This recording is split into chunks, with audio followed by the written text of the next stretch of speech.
नमस्कार दोस्तों, मैं खुशी आज आपसे छोटी सी मदद मांगूंगी।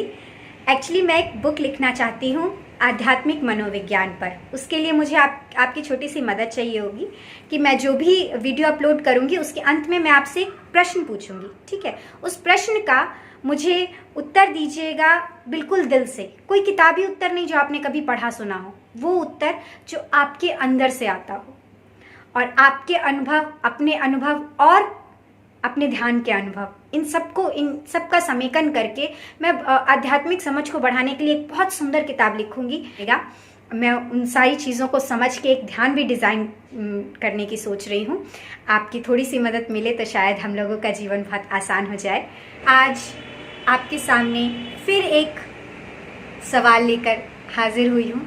ये सवाल मेरे फेसबुक पेज स्थायी खुशी की यात्रा के इनबॉक्स पे मुझसे पूछा गया और इस सवाल के साथ मैं बहुत आइडेंटिफाई कर सकती हूँ, क्योंकि ये सवाल मेरे मन में भी बहुत उठता था कि मैं ध्यान कर रही हूँ, मैं सही दिशा में हूँ कि नहीं हूँ, मेरे ध्यान में प्रगति हो रही है कि नहीं हो रही है, इस बारे में कैसे जाना जाए, किससे मैं पूछूँ, कैसे, क्या पैमाना है इस चीज़ का कि मैं ध्यान में बढ़ रही हूँ कि नहीं बढ़ रही हूँ। शुरू में तो मुझे समझ में आता था कि मैं बढ़ रही हूँ, क्योंकि शुरू में पहले जब मैंने ध्यान करना शुरू किया तो मुझे कुछ भी नहीं महसूस होता था।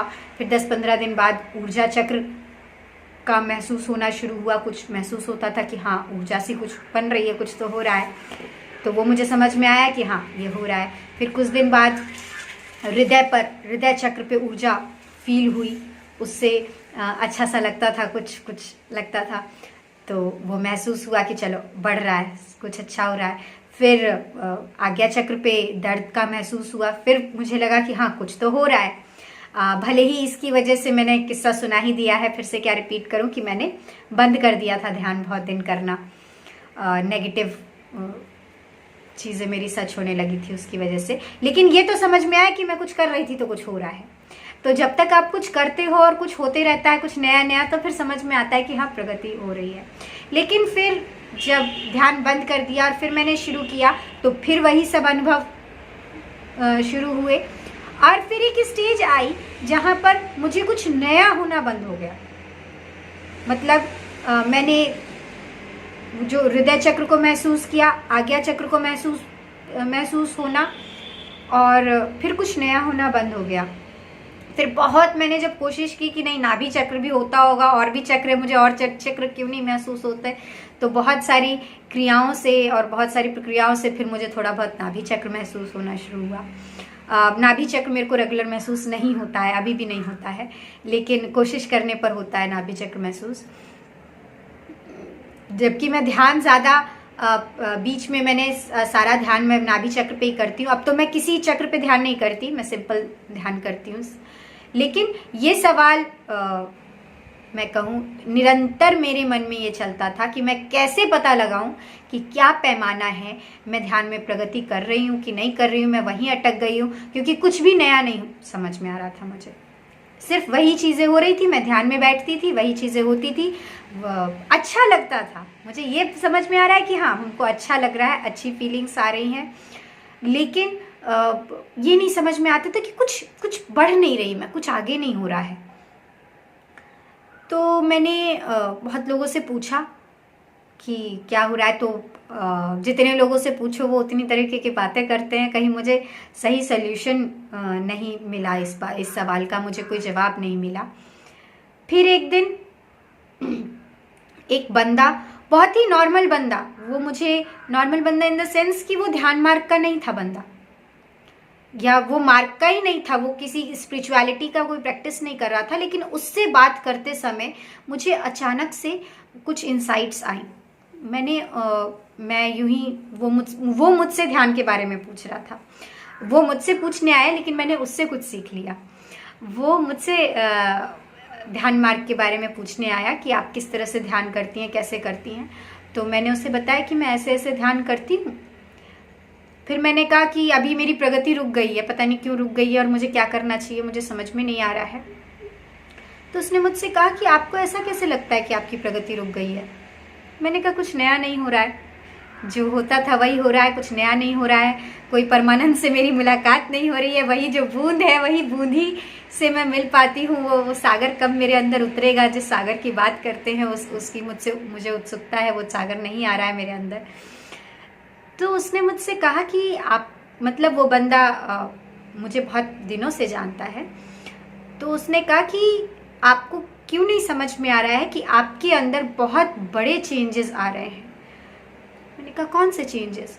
कहते हैं कि आप, मैंने कहा चेंजेस कौन से? कहते हैं आपके जीवन में आप जिस तरह से पहले जीती थी उसमें और आप आज में बहुत अंतर है। आप जितनी बार आज मुस्कुरा पाती हैं, जितना खुश रहती हैं, इतनी सारी प्रॉब्लम्स हैं आपकी लाइफ में, और आपकी प्रॉब्लम्स या आपकी लाइफ को देख के दूसरों को लगता है कि यार इसकी तो पता नहीं कैसे ये जी रही है, ये इतना खुश कैसे रह लेती है। लोग आश्चर्य करते हैं आपकी ज़िंदगी पर कि जिसकी ना कोई फैमिली रह गई है, ना कोई साथ नहीं है, ना कोई आगे है ना पीछे है, उसको वो फिर भी खुश है, उसको आगे कोई फ्यूचर नहीं दिखाई देता। लोग आपके बारे में चिंता कर रहे हैं कि लड़की कैसे जिएगी आगे, और तब भी आप इतना खुश रहती हैं। तो ये क्या है? ये प्रोग्रेस ही तो है आपकी जीवन भाव। आपका जीवन देखकर मुझे ऐसा लगा कि मुझे भी ध्यान करना चाहिए, क्योंकि आप ध्यान की वजह से इतनी खुश रह पाती हैं और आपको आपकी प्रॉब्लम्स भी प्रॉब्लम्स नहीं नजर आती है। उसकी बात सुन के मुझे लगा हाँ, बात तो बंदा सही कह रहा है। उसने मुझे मेरी प्रॉब्लम्स गुनाई कि आपकी लाइफ में ये प्रॉब्लम है, ये प्रॉब्लम है, ये प्रॉब्लम है, ये प्रॉब्लम है, आपके साथ ऐसा हो सकता है, ऐसा हो सकता है, ऐसा हो सकता है। मैंने कहा ओह रियली मेरी लाइफ में इतनी सारी प्रॉब्लम्स है, लेकिन मुझे सच में कोई प्रॉब्लम दिखाई नहीं देती है, क्योंकि और ये शायद ध्यान की वजह से अब मैं रिलेट कर पाई कि शायद ध्यान ने मुझे इस तरह का बना दिया है कि मुझे कुछ प्रॉब्लम समझ नहीं आती है। अगर लाइफ में प्रॉब्लम है और तो भी आप परेशान नहीं हो, वो प्रॉब्लम भी आपको प्रॉब्लम की तरह नहीं लगे, तो ये मेरे उस आनंद की बूंद का कमाल ही तो है कि मैं उसके बाद भी खुश रहती हूँ, मैं मुस्कुरा पाती हूँ। फिर उसने मुझे बताया कि आप जिस तरह से पहले गुस्सा होती थी, बहुत ज़्यादा गुस्सा होती थी। मैं भी, हाँ, मैं जब स्कूल में पढ़ाती थी तो मैं बच्चों पे बहुत ज़्यादा गुस्सा करती थी, मारती भी थी मैं बच्चों को काफ़ी, लेकिन अब मैं नहीं मारती हूँ उतना। मुझे अब लगता ही नहीं है कि मुझे बच्चों को मारना चाहिए। वो जो गलतियाँ करते हैं तो मुझे समझ में आता है कि तो करेंगे, बच्चे हैं, करते हैं। तो बहुत ज़्यादा गुस्सा मेरा ख़त्म हो गया है। करती हूँ मैं अभी भी, ऐसा नहीं कि मुझे गुस्सा नहीं आता, लेकिन उसकी ड्यूरेशन कम हो गई है। जब उसने मुझे बताया तो फिर मैंने बहुत चीज़ें सोचनी शुरू की कि क्या क्या चीज़ें हैं जो मेरी लाइफ में अच्छी हो गई हैं। मेरा गुस्सा कम हो गया है, अब भी गुस्सा है लेकिन पहले की तरह नहीं है, ड्यूरेशन कम हो गया है। फिर मैं खुश ज़्यादा रह पाती हूँ। कोई मुझे कुछ कह जाता है, परेशान, तो थोड़ी देर तो मेरे दिमाग में बहुत हलचल चलती है, लेकिन उसके बाद बहुत जल्दी वो ठीक हो जाती है। लेकिन अगर मैं पहले से कंपेयर करूँ तो जो मेरे दिमाग में कोई चीज़ घर कर जाती थी तो बहुत दिन तक रहती थी। मैं अपने आप से जब मेरे इन लॉज में जब प्रॉब्लम शुरू हुई थी तो मेरी ऐसी हालत हो गई थी कि मैं दिमाग में अब लड़ती रहती थी। मैं दिमाग में ही सोचती रहती थी मेरे को ये कहेगा, फिर मैं उसका ये जवाब दूंगी फिर मैंने ये नहीं कहा, या कुछ चीज़ें मैंने उनको नहीं कही, तो मेरे दिमाग में चलती रहती थी उनको ये कहना है, उनको ये कहना है, उनको ऐसे बोल देना, उनको वैसे बोल देना। तो वो सब चीज़ें, वो चैटर बॉक्स लगातार टा टा टा टा, वो सब कम हो गया है मेरी लाइफ से। अब बहुत ज़्यादा मैं परेशान नहीं होती हूँ। अच्छा, और चीज़ें, मेरे अंदर करुणा बढ़ी है। मैंने ये महसूस किया है कि मेरे अंदर करुणा बढ़ी है। पहले मुझे करुणा तो मेरे अंदर थी लेकिन उतनी नहीं थी। अब जैसे द्वेष भावना होती है किसी के प्रति कि उसने मेरे साथ ऐसा किया या वैसा किया, तो कंपैरेटिवली मैं पहले मुझे ज़्यादा उसकी तरफ द्वेष भावना हो जाती थी। अब द्वेष भावना कम होती है। द्वेष भावना के बदले मुझे करुणा होती है कि बेचारा करेगा क्या, इसकी इतनी समझ है, कोई बात नहीं। तो मैं माफ़ ज़्यादा कर पा रही हूँ, पहले से ज़्यादा मैं लोगों को माफ़ कर पाती हूँ।